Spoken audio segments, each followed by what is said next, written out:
Y nuestro pasaje se encuentra en el libro de Efesios capítulo 1, versículos 15 al 18. Efesios 1, del 15 al 18. Así dice la Biblia: por esta causa también yo, habiendo oído de vuestra fe en el Señor Jesús y de vuestro amor para con todos los santos, no ceso de dar gracias por vosotros, haciendo memoria de vosotros en mis oraciones, para que el Dios de nuestro Señor Jesucristo, el Padre de gloria, os dé espíritu de sabiduría y de revelación en el conocimiento de Él, alumbrando los ojos de vuestro entendimiento, para que sepáis cuál es la esperanza a la que Él os ha llamado y cuáles las riquezas de la gloria de su herencia para con los santos. Vamos a dejar hasta ahí la lectura y vamos a ver en primer lugar que el capítulo 1 de Efesios es uno de los capítulos más profundos teológicamente que se encuentran en el Nuevo Testamento, porque se declara en los primeros versículos del capítulo 1 todas las bendiciones que Dios nos ha otorgado mediante la muerte de su Hijo Jesucristo. Una vez que Cristo lleva a cabo su sacrificio en la cruz, nosotros podemos ya apropiarnos de las bendiciones que Dios nos ha delegado mediante su expiación. Y ahora es de suma importancia para el apóstol Pablo que esta iglesia de Éfeso pudiera comenzar a entender que una vez que tú ya sabes que eres hijo e hija de Dios y que tenemos abundantes bendiciones, lo más importante de nuestra vida cristiana es conocer a Dios. Más que las actividades en las que nos podamos involucrar, que no está mal que te involucres en actividades dentro del cristianismo, sería un error tremendo que hicieras muchas cosas para Dios y repartir folletos y predicas y por aquí y por allá, pero tu comunión diaria con Dios, la relación íntima que Dios quiere que tú tengas con Él en las mañanas de preferencia, no exista en tu vida. Porque esto es lo que Dios anhela, que le conozcamos de una manera íntima. Y este es el tema de la oración que hace Pablo y del tema que vamos a desarrollar. Es absolutamente esencial, insisto, en que todos los creyentes crezcamos más y más en el conocimiento de Dios. Porque si tú no llegas a conocer a Dios de una forma íntima, sobre todo en esta época que estamos atravesando de confusión, de crisis económicas, tsunamis, terremotos, problemas en la familia, una depravación y una inmoralidad jamás vista, no vas a entender por qué están pasando estas cosas en el mundo, ni vas a tener respuestas para tus hijos, para tus amigos, ni para tus vecinos. Entonces es importantísimo que nosotros podamos aferrarnos al conocimiento de Dios mediante las Escrituras. En el Antiguo Testamento dice Oseas 4:6, mi pueblo pereció porque no tuvo conocimiento. Y esta palabra conocimiento que se usa ahí en Oseas 4:6 es la palabra yada, que significa el conocimiento íntimo que debemos de tener con Dios. Yo puedo decir, yo conozco al rey Juan Carlos de España. ¿Cómo que lo conoces? Sí, lo conozco, lo he visto en la televisión, lo he visto en las revistas, ¿verdad? Es un conocimiento que tengo solamente superficial del rey Juan Carlos de España. Y otras personas pueden decir, no, yo lo conozco de una forma personal. Yo fui invitado a su rancho ahí en España y lo saludé al rey Juan Carlos de España y él me saludó, etcétera, etcétera, y lo vi como era. Pero ¿quién puede decir, yo conozco al rey de manera íntima? Solamente su esposa, porque es la que convive con él las 24 horas del día. Y así hay mucha gente que dice, yo conozco a Cristo, yo sé que murió en la cruz, que su madre fue la Virgen María, que nació en Belén, etcétera, etcétera. Hay otras personas que dicen, no, pero yo lo conozco porque ya lo invité a mi vida como mi Señor y mi Salvador. Pero hay otras personas que dicen, yo no solamente lo conozco como mi Señor y Salvador, sino que lo conozco de manera íntima, porque diario tengo comunión con Él. ¿A qué categoría de conocimiento perteneces tú? Muy bien, vamos a ver en primer lugar que para que podamos conocer a Dios de manera íntima, existen algunas condiciones muy importantes de carácter moral y de carácter espiritual, y las encontramos en el versículo 15 y 16. Por esta causa, también yo, habiendo oído de vuestra fe en el Señor Jesús y de vuestro amor para con todos los santos, vemos nosotros que la base y el fundamento para conocer a Dios de manera íntima es la fe y el amor. ¿Qué significa esto? Bueno, la iglesia de Éfeso tenía un testimonio muy fuerte, tan fuerte que toda la gente alrededor había oído de que ellos tenían una confianza tremenda en el Señor Jesús, pero no solamente amaban a Dios y confiaban en Jesús, sino que entre ellos había muchísimo amor. Y cuando estamos hablando de amor entre nosotros, estamos hablando de soportarnos unos a otros, de aguantarnos unos a otros, de tolerarnos unos a otros, porque dentro del amor existe el amor de Dios, el sacrificio personal. ¿Cuántos de ustedes van a la iglesia y dicen, pues, ay, yo no quiero ni ganas de ir a la iglesia porque se sienta enfrente de mí doña Chole, con una cara de pozole que no puede con ella, y tiene una cara amargada, y hay otro que no me saluda, etcétera, etcétera? Y cuando tú llegas a la iglesia, quieres que todo el mundo te salude y que todo el mundo esté contento, y eso anhelamos todos, ¿verdad? Pero desgraciadamente no has entendido, por no conocer a Dios de manera íntima, que uno de los gimnasios de Dios es la iglesia. A la iglesia vienes a ejercitarte en la fe y en el amor, en confiar en que Dios te va a poner a la gente que necesitas para edificar tu vida y a aquellos que vas a tener que aguantar y tolerar. Porque si tú llegas a la iglesia y hay alguna persona que no saludas porque no te saluda, ¿no hacen eso también los gentiles? Entonces tú vienes a la iglesia no solamente a que todo el mundo te trate, siéntese aquí, ¿cómo está? Y es que nadie me ama. Vienes a la iglesia a tú darle amor a los demás. Entonces no esperes recibir, quítate ese ego de que yo voy para que tengan misericordia, para que oren por mí, para que me amen. Tú vienes a la iglesia a buscar a quien amar, porque es más bienaventurado dar que recibir. Entonces comenzamos a ajustar nuestra mente y ya nuestro ego comienza a morir, porque comenzamos ya no a buscar que nos den, sino nosotros dar a los demás. De tal manera amó Dios al mundo que dio. ¿En qué se manifestó el amor de Dios? En dar. Entonces ese es el amor que Dios quiere que nosotros tengamos para poderlo conocerlo. Porque si tú no conoces a tu hermano, ni amas a tu hermano que vive cerca de ti, ¿cómo quieres conocer a Dios a quien no has visto? Pablo escuchó entonces de este amor de los efesios y de su fe. Entonces, para conocer a Dios es esencial creer en Él, la fe en Cristo, porque sin fe es imposible poder verdaderamente, imposible agradar a Dios y amar a nuestro prójimo como a nosotros mismos. ¿Cuál es el primer gimnasio de Dios? El hogar. En la casa es el primer gimnasio de Dios. Y el segundo gimnasio de Dios es la iglesia. Ahí es donde nos entrenamos y donde hacemos ejercicio para desarrollar nuestra musculatura espiritual. Realmente este testimonio de Pablo es lo que lo motiva para escribirles esta carta.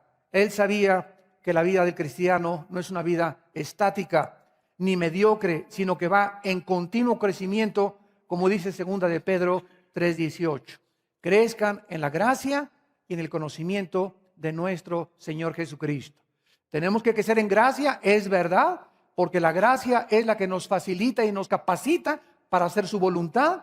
Pero si tú creces en la pura gracia y no creces en el conocimiento, o viceversa, conoces mucho de la Biblia y mucha teología y no has crecido en la gracia, te conviertes en un monstruo.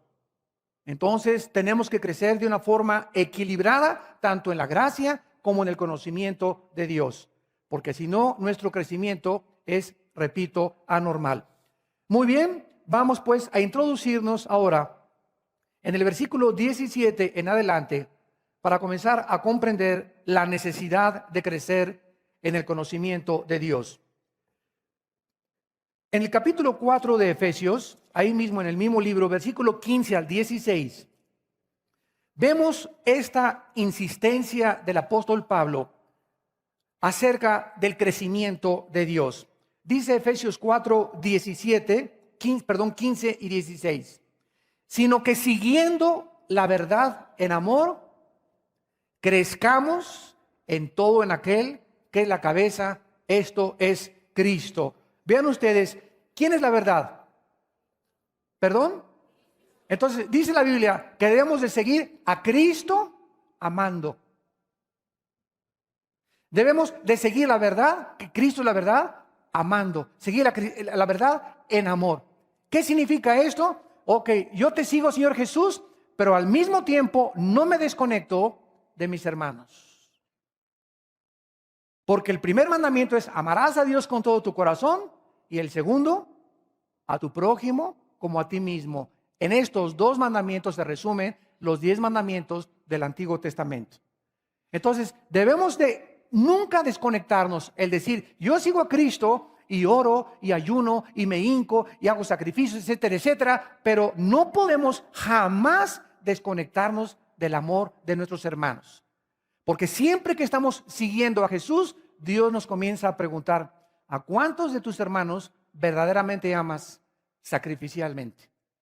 ¿Por cuántos te estás sacrificando para que sea verdaderamente seguir la verdad en amor? Ahora noten ustedes que dice el versículo 15, crezcamos. En otras palabras, no se puede crecer sin seguir a Cristo ni amar a los hermanos. ¿Qué es lo que nos da el crecimiento? No solamente el puro conocimiento de la Biblia. Repito, tú puedes ir a un seminario y darte un doctorado en teología, una licenciatura en teología, una maestría en teología. Yo conozco muchos pastores en Estados Unidos que tienen 3 o 4 diplomados y maestrías y doctorados en teología y sin embargo tienen cara de coyotes. No puedes ni siquiera acercarte a ellos. En sus propias casas, ¿verdad? Su propia esposa, ¿cómo la tratan? Pero tienen, ¿verdad? Tienen muchísimo conocimiento, pero ellos han desconectado el conocimiento y su teología del amor. Y el amor cubrirá multitud de faltas. Dice a continuación, de quien todo el cuerpo, bien concertado y unido entre sí por las coyunturas que se ayudan mutuamente, o sea, somos nosotros un cuerpo en Cristo, todos los cristianos. La iglesia no es el edificio, ni el título presbiteriano, bautista, vida nueva para el mundo, apostólico, nazareno, ¿verdad? Esos son los títulos que nosotros le hemos puesto a la botella. Cuando Cristo no venga, no va a haber que si tú traes aquí presbiteriano, bautista, vida nueva para el mundo, a Cristo le interesa el interior de la botella, tu esencia, tu carácter. Y lo que los cristianos somos es el conjunto de personas que formamos el cuerpo de Jesucristo. Nos podemos reunir en el Ajusco, nos podemos reunir en VIPs, nos podemos reunir en un salón de un hotel, pero la iglesia no es el edificio ni la denominación, sino las personas. Y cuando nos reunimos nosotros, dice la Biblia, que estamos creciendo unidos unos con otros, y se usa el ejemplo de las coyunturas que tiene aquí mi codo y los músculos y los tendones que unan a mi codo y mi hueso para que pueda doblarse. Aquí en el menisco, en mi rodilla tiene líquidos y tiene tendones que hacen que mi rodilla se doble así y se pueda estirar también. ¿Por qué? Porque es lo que me une, este hueso lo une con esto con esto, aquí el metatarso con el tarso, los dedos también tienen aquí las coyunturas y estas coyunturas deben estar aceitadas. Porque cuando una coyuntura se descoyunta es porque entonces sobreviene un caos en el sistema óseo. Y cuando un hermano está en pleito con otro hermano, dentro de la misma iglesia, dentro de la misma reunión, y un hermano no le habla al otro hermano, inmediatamente se detiene tu crecimiento. Se detiene tu crecimiento. Tú puedes ir viniendo a estudiar la Biblia y estudiar la Biblia, pero si tú dejas de amar y de perdonar, 70 veces 7 se detiene tu crecimiento. Regresamos al capítulo 1 y dice la Biblia entonces de qué forma Dios está interesado en no divorciarnos de los hermanos cuando seguimos a Jesucristo. Y Pablo en el capítulo 1 dice en primer lugar, antes de introducirnos al conocimiento, para que el Dios de nuestro Señor Jesucristo, versículo 17, capítulo 1, el Padre de gloria os dé. En primer lugar, Pablo está hablando no de los millones de dioses que tenían los romanos, ni los griegos, sino que está hablando de alguien que no solamente es nuestro Dios, sino que también ese Dios que mandó a Cristo se convirtió en el momento que recibí a su Hijo en mi Padre. ¿Y saben lo que significa la palabra Padre? Pater en el original griego significa autor, originador, de donde viene algo o donde surge algo. Mis hijos, ¿verdad? Me dicen papá porque yo me junté, ¿verdad? Con una mujer y la mujer y yo formamos ese cigote que se formó después en un feto, después tuvo lugar el bebé y ya crecían los hijos y nos llaman padre o nos llaman mamá. ¿Por qué? Porque somos las personas o el origen o los autores de que ellos hayan podido venir a este mundo. Entonces, cuando nosotros nacimos de nuevo, Dios es nuestro Padre Celestial porque Él nos hizo nacer en el Espíritu. Y estamos en un nuevo nacimiento espiritual. Entonces, Dios se le llama nuestro Padre. ¿Y Padre de quién? Y aquí lo dice, de nuestro Señor Jesucristo, el Dios a quien el Señor Jesús dijo que le había enviado, es a quien Jesús adoraba continuamente. Vean por ejemplo en el Evangelio de Juan capítulo 5.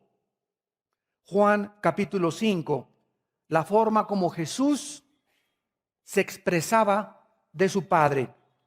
Dice el Juan 5 versículo 37 al 38. También el Padre que me envió, ¿quién lo envió a Jesús? Él no dijo que apareció así de repente, sino que habló siempre de Dios como su Padre, como su originador, como el autor de todo lo que Él hacía en esta vida.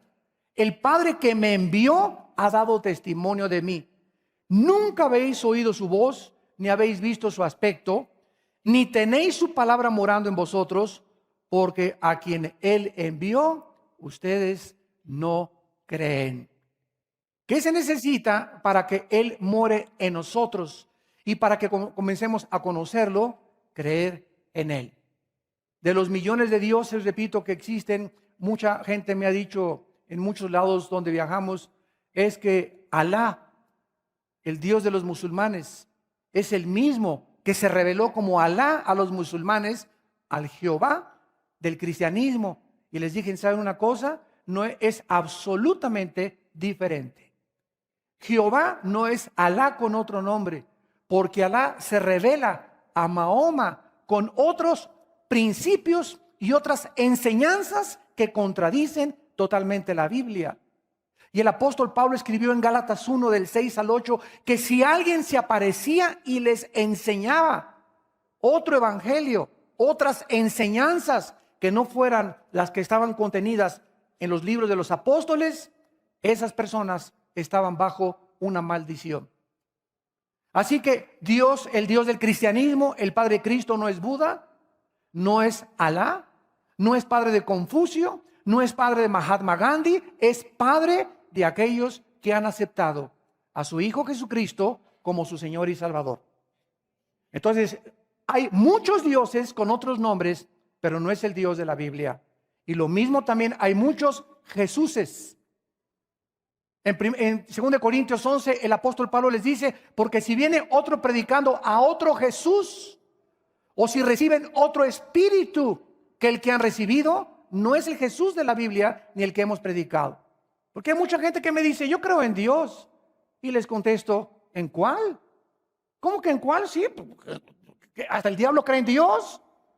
El diablo no es ateo. El problema del diablo no es el ateísmo. Los demonios creen en Dios y reconocieron a Cristo y le llamaron hijo de Dios los demonios. Entonces no basta creer en Dios, sino ¿en cuál Dios?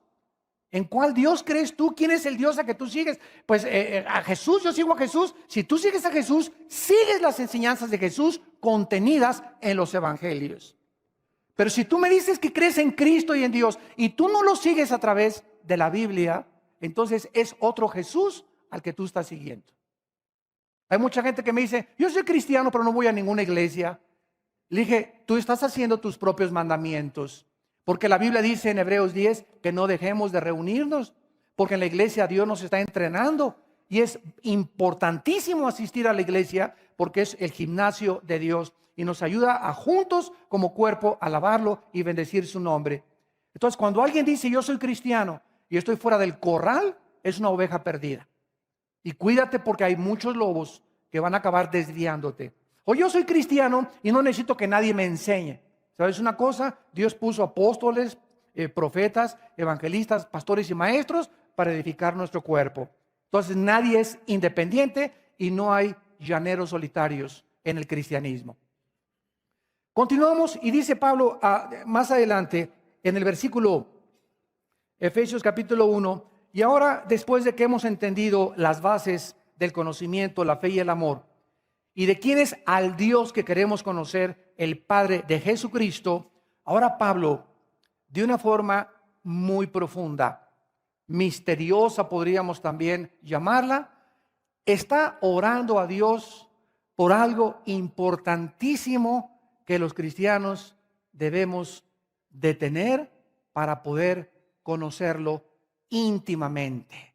Y se llama espíritu de sabiduría y de revelación. Pregunta, y esto es lógico, ¿qué acaso no todos los cristianos tenemos un espíritu de sabiduría y de revelación? La respuesta es no. Porque desde el momento que el apóstol Pablo está pidiéndole a Dios que les dé, es porque no lo tenía la iglesia de Éfeso. La iglesia de Éfeso estaba preparada por el amor y la fe que tenían en Cristo de recibir esto de Dios, pero ellos no lo sabían. ¿Por qué? Porque no estaba completada la Biblia. Entonces Pablo le pide a Dios diciéndole, Padre, he visto la fe y el amor de la familia Pérez. He visto la fe y el amor que mi hijo, Pancho, Pancholín, Pancholetas, te tiene. He visto, Señor, la fe y el amor de mi esposa, de mi esposo por ti. Oh Dios, yo te pido, en base de ese amor y de esa fe que ellos tienen y que tú conoces que otra gente tiene, que les des espíritu de sabiduría y de revelación en tu conocimiento, y Dios te va a contestar. Yo no le puedo pedir a Dios que le dé espíritu de sabiduría y revelación a un hijo mío que anda perdido. No le puedo pedir espíritu de revelación y de conocimiento a una persona que yo conozco que no tiene una relación con Cristo. Yo le pido espíritu de revelación y de conocimiento a las personas que el Espíritu Santo me dice, o tal vez que yo conozca, que deba orar por esas personas, sobre todo en el campo misionero. Yo le pido a Dios casi cada vez que me acuerdo, Padre, tenemos hermanos misioneros en Israel. A nuestro hermano a Sarita, nuestro hermano Víctor Mojica, Señor, yo te pido que tú les des sabiduría y conocimiento en ti, Padre, porque yo sé que aman al Señor y están viviendo para Él. Por nuestros hermanos en Italia, Marcelo y Simona Rodríguez, Padre, bendice a los hermanos en Denver, Colorado, etcétera, etcétera. ¿Por qué? Porque es lo que Dios nos dice que debemos hacer. Miren lo que dice en Efesios capítulo 6, versículo 8. Casi al terminar esta carta, el apóstol Pablo le dice, orando en todo tiempo, con toda oración y súplica en el Espíritu, y velando en ella con toda perseverancia y súplica. ¿Por cuántos? Por todos los santos. Dios anhela que nosotros estemos orando los unos por los otros. ¿Por cuántos? No levantes la mano. ¿Por cuántos oras tú diario? Por mi perro. A lo mejor ni por tu perro, ni por tu esposo, ni por tu esposa, a lo mejor ni siquiera por tus hijos le pides a Dios diario, porque dice la Biblia, estamos en un mundo, en un planeta habitado por el enemigo. Estamos los cristianos en un campo continuo de batalla. Se está librando una guerra por la condición eterna de las almas de los seres humanos. Y tenemos que entender que somos soldados y tenemos que ejercitarnos como soldados y tener disciplina como soldados. Y una de las cosas que nos ayudan unos a otros a sostenernos, a no caer, a no desmayar, a perseverar, a no darnos por vencido, son las oraciones de mis hermanos por mí y mis oraciones por ustedes. ¿Qué pasa cuando yo estoy orando por mis hermanos misioneros en Israel? De alguna forma misteriosa, la oración, así me la imagino yo, viaja como un misil y llega a las vidas de mis hermanos y los energetiza espiritualmente de una forma misteriosa, los ayuda. A lo mejor en la mañana se levantó Víctor en Israel o Sarita en Israel, toda así agüitada y desanimada, hay tantos problemas o cualquier cosa. Y cuando estamos orando unos por otros, las oraciones comienzan a impartirles vida. Porque dijo Jesús, mis palabras son vida y son espíritu. Cuando descubrimos el poder de la oración, ¿saben ustedes que aquí en esta iglesia se ora a las 6, a las 5 de la mañana? Los viernes. Jueves y viernes. Martes y viernes. Aquí pueden ustedes venir cualquier martes y cualquier viernes y se ora de las 5 a las 6:30 de la mañana. Tenemos oración aquí en la iglesia. No hay poder más grande que pueda sacudir más y edificar más y sostener más y fortalecer más a una iglesia y a la ciudad que las reuniones de oración. Porque es la columna vertebral de la vida cristiana, la oración. Pablo dice, orando en todo tiempo con toda oración, implicando que hay oración de gracias, oración de petición, oración de intercesión. Hay muchos tipos de oraciones, pero debemos continuamente orando en el coche, en la mañana, comunión con el Señor. Hay muchos tipos de oraciones, pero es importante que tengamos ese espíritu de oración continuamente en nuestra vida unos por otros. Nunca se olviden ustedes de orar por sus líderes, por nosotros los pastores, porque sus oraciones de ustedes nos sostienen a nosotros para que nosotros podamos seguir alimentándolos. Porque nosotros, dicen Hebreos, velamos por ustedes, por vuestras almas. Muy bien, veamos ahora entonces este espíritu de sabiduría, ¿qué es? Porque se mencionan tres cosas fundamentales para crecer en el conocimiento de Dios y la importancia la podemos ver en que Pablo oraba por estas cosas, por esta iglesia de Éfeso. La palabra sabiduría, Sofía en el griego, es la palabra Sofía en el griego, significa la capacidad espiritual, a los que la quieran apuntar. Es una capacidad, es una habilidad que no se obtiene de los libros. No estamos hablando como Einstein, que fue un sabio matemático, y otras personas sabias de acuerdo al mundo. Estamos hablando de una sabiduría espiritual que no viene de la escuela, no viene del seminario, viene directamente de Dios. Es una capacidad o habilidad espiritual otorgada desde luego por el Espíritu Santo para saber aplicar el conocimiento espiritual. Voy a explicarlo. Es la capacidad o la habilidad otorgada o infundida por el Espíritu de Dios para que sepamos cómo aplicar el conocimiento espiritual. Se los voy a explicar.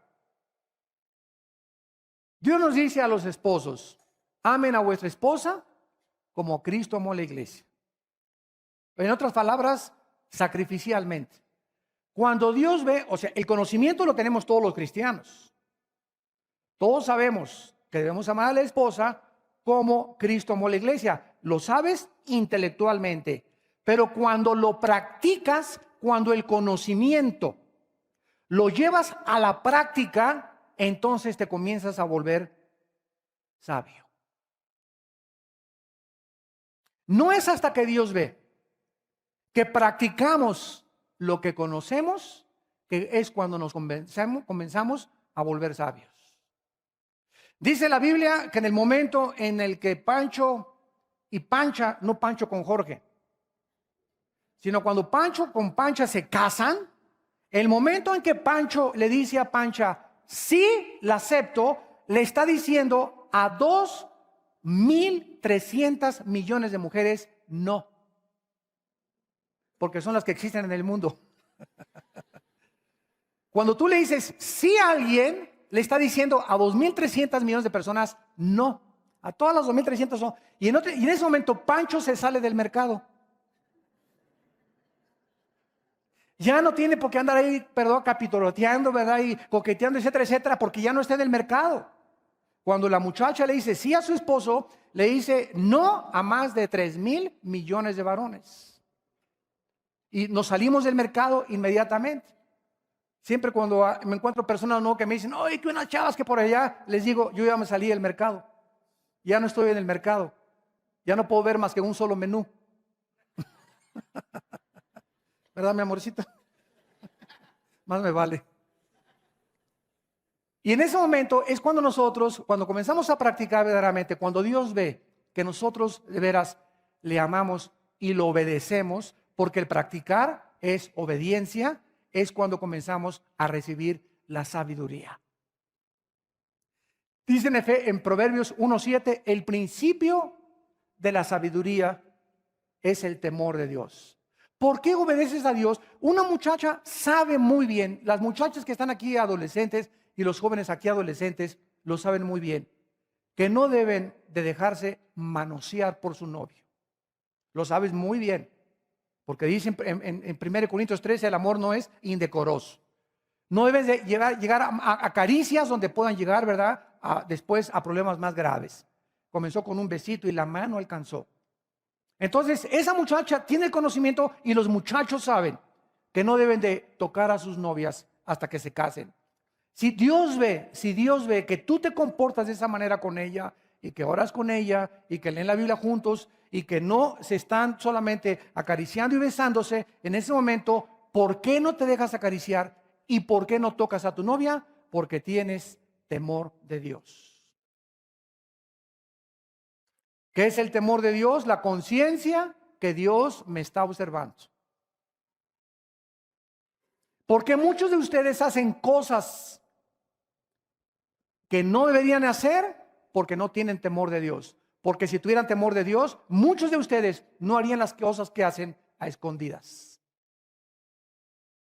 Haces lo que haces porque crees que nadie te ve. Y cuando tenemos temor de Dios, es porque estamos conscientes que nadie me ve, pero Dios, las 24 horas del día, los caminos del hombre están delante de los ojos de Jehová. Vayamos a Proverbios capítulo 2. Proverbios capítulo 2. Y veamos en penúltimo lugar, de qué forma la Biblia nos muestra claramente el aspecto de la sabiduría. Dice en Proverbios capítulo 2, hijo mío, si recibes mis palabras y mis mandamientos guardas dentro de ti. ¿A quién le está hablando Dios aquí? ¿Perdón? A sus hijos. Pero ¿por qué existe un sí condicional? O sea, yo tengo a mi hijo y a mi hija y le digo, hija mía, tú eres mi hija, ¿verdad? Pero si tú obedeces a tu madre y lavas los trastes de la cocina, te doy permiso de ir a esta reunión o a esa fiesta. Siempre hay un sí condicional. O sea que aunque somos hijos, estamos condicionados a obedecer. Y Dios está insistiendo, si ustedes ya como mis hijos reciben mis palabras, o sea, aquí en este momento, en esta congregación, estoy dándoles a ustedes un mensaje de la palabra de Dios, pero no todos los que me están oyendo, ni tampoco por televisión, están recibiendo lo que están escuchando. ¿Por qué? Porque tienen la mente en Cancún unos, otros en el novio, otra en la lavadora que se descompuso, otros en que mañana tienen que pagar la letra, otros en que los corrieron del trabajo. No están recibiendo la palabra, no se están desconectando del mundo que nos rodea y no están concentrados en la palabra de Dios. Solo los que se cierran a todo. Tengo 1000 problemas, 50,000 problemas, pero en este momento, Marta, Marta, Jesús le dice, una sola cosa te es necesaria. Tengo que ir a esto y tengo que ir por allá. Y, Marta, entiéndelo. Cuando estoy enfrente de ti y te estoy hablando, tu hermana escogió la mejor parte. Solo una cosa te es necesaria. Si tú me escuchas y te desconectas de todo lo demás y recibes mis palabras y te concentras en lo que yo te estoy diciendo y pones atención a lo que mi espíritu está hablando a tu espíritu, entonces dice Dios, no te imaginas las bendiciones que vas a recibir. Y continúa diciendo, versículo 2, haciendo estar atento tu oído a la sabiduría. Si inclinares tu corazón a la prudencia, si clamares a la inteligencia y a la prudencia dieres tu voz, entonces, como a la plata la buscares, si así como vives para hacer dinero, si así como el tiempo que le dedicas para hacer negocios, si así como dicen muchos, voy a tener 2 empleos para que me alcance, si el mismo esfuerzo, dice Dios, que tú dedicas para estar pensando en negocios y hacer dinero, si todo eso tú lo empleas en buscarme a mí, porque yo soy el que doy, si tú llegas a tener dinero, te lo voy a dar Dios, dice yo, no tu compadre, ni tus relaciones, ni tu compadre el diputado, ni tu abuelo el millonario, ni tu padre. Si vas a tener algo, si vas a recibir algo, toda buena dádiva viene del cielo. Porque si recibes algo que no venga del cielo, lo que tú recibes se convierte en maldición. Es por eso que estamos en contra de esa famosa teología actual moderna de la prosperidad. Pídeme. Miren, ahorita hay predicadores que te dicen, el otro día me llegó una carta que dice, si usted me manda un donativo, así se atrevió este predicador muy famoso en el mundo, que tiene campañas de sanidad, así decía esta carta que está mandando, si tú mandas este donativo, y Dios sabe que estoy diciendo la verdad, si tú mandas este donativo, así dijo el predicador, en 12 meses no tendrás deudas. Se atrevió hasta a hacer el papel del Espíritu Santo. No dijo 10 meses, no dijo 8 meses. O sea, esto es adivinación ya. Ya se está cayendo en la brujería en las iglesias. Y la gente va, ¿verdad?, de babosa a dar su... Y como mensos se van, mandan su ofrenda. ¿Por qué? Porque no tienen conocimiento de Dios. Y muchos siguen siendo engañados por eso, llevados de vientos de doctrinas para un lado para otro, y lo hacen inocentemente. ¿Cuántas gentes que hacen eso lo hacen de buen corazón, pero sinceramente equivocados? La sinceridad no es suficiente, necesitas el conocimiento. Y necesitas entender cómo debe una persona dar y no usar el manipuleo ni la coerción para poder dar a la obra de Dios. Hay una manera bíblica para poder entregar nuestros diezmos y nuestras ofrendas, pero nunca a través del engaño. Mándame y en 12 meses no tendrás deudas. Cálmate, Habacuc.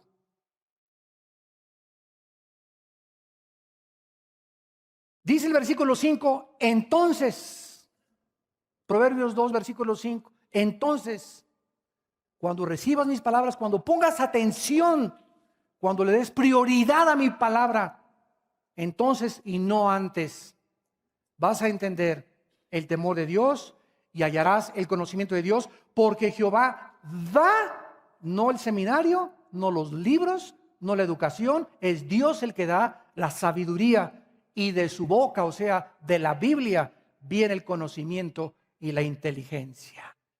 Y ustedes saben que la inteligencia es el apartarse del mal. El otro día estaba Marta estudiando unas raíces griegas y me impactó lo que significa en el original la palabra inteligencia, que se traduce muchas veces en la Biblia, en el Antiguo Testamento, B-Y-N, bin. ¿Saben lo que significa la palabra inteligencia? Saber escoger. Es lo que significa la palabra inteligencia. En el latín, en el griego y en el hebreo, saber escoger. Y cuando vengo a la Biblia, descubro que el que escoge entre el bien y entre el mal se le llama inteligente.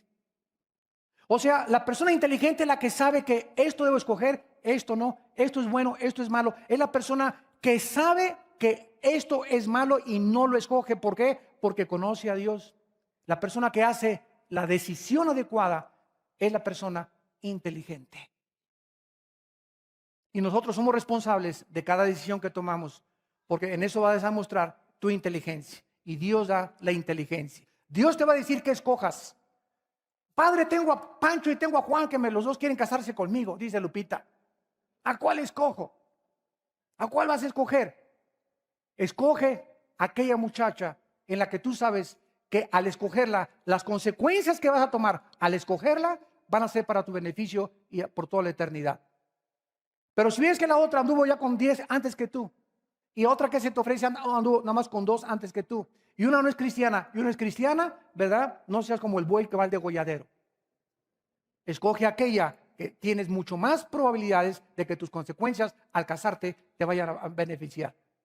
Entonces, al escoger nosotros, demostramos cuánta inteligencia espiritual tenemos. Y para terminar, regresamos a Efesios y dice Pablo, pero que también ustedes reciban el espíritu de sabiduría y de revelación en su conocimiento. La palabra revelación es la palabra apocalipsis. Es la palabra apocalipsis, que significa correr el velo, descorrer la cortina. Es lo que significa la palabra apocalipsis. Cuando vemos el libro Apocalipsis, en inglés lo traducen revelation, revelación. Porque cuando una estatua, los griegos ponían una estatua y la cubrían con una manta, con una sábana, y juntaban a toda la gente, el presidente de la ciudad, para que descubrieran la estatua. Y cuando jalaban un hilo y se caía la manta de la estatua, entonces la estatua se revelaba a la gente. La gente sabía y veía ahora, sin la cortina, cómo era la estatua. Cuando dice la Biblia el Apocalipsis de Jesucristo, significa que las cortinas están cerradas para todos los que no son cristianos, del mundo espiritual invisible. Y cuando el Espíritu Santo entra a nuestra vida, ¿qué hace? Nos comienza poco a poquito a entrar la luz, y mientras más conozco a Dios, más luz me entra, más luz me entra, más luz me entra, hasta que soy iluminado con el espíritu de revelación. Y con esa revelación, con esa iluminación, vengo a la Biblia y la comienzo a entender. Porque hay muchas personas que vienen y no chepo, y no entiendo. Y esto parece una contradicción. ¿Y cómo es esto? Es que sabes una cosa, necesitas revelación. Tal vez no tienes al Espíritu Santo. Tal vez es como esta persona muy famosa en México que tuve en 1986, un debate en el radio, en Radio Red. Y esta persona tradujo el Nuevo Testamento del griego al original latín y al español. Muy famoso en México, todavía vive, ya está muy grande, con unas barbotas así grandotas. Lo entrevistan a cada rato en la televisión.